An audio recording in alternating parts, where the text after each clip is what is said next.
আসসালামু আলাইকুম বান্ধবীগণ, আমি আইয়া পড়েছি কি সুন্দর করে একটা ভিউ নিয়ে আমি আইয়া পড়েছি আমার বান্ধবীর লয়ে। আমি আইয়া পড়েছি আর ছাদের ওপরে উঠিয়া। তারপরে আমার বান্ধবী দেখি ও মা কি সুন্দর কুসুমুসু কুসুমুসু কুসুমুসু করতেছে। তারপরে কুসুমুসু করে এটা মাখা হবে, তারপরে কুসুমুসু করিয়া তারপরে আমায় বলছিলাম বান্ধবী লো আমার আজকের মন ভালো না, আমি বালা না, আমি একদম বালা না বান্ধবী লো।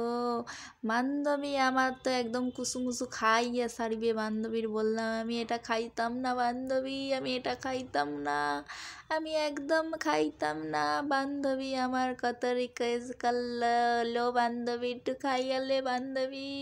তারপরে আমার বান্ধবী কি সুন্দর ডালা দিতাছে তো দিতাছে। ও বান্ধবী এটা একটা সান্নি, এটা তোর জামাই না বান্ধবী লো, সাইরা দে সাইরা দে। তারপরে কিছুক্ষণ পরে দেখলাম আমার মাথার উপর থেকে একটা কি সুন্দর করে বিমান যাচ্ছে। তারপরে সান্নি কমপ্লিট হইয়া গিয়েছে। নাইস।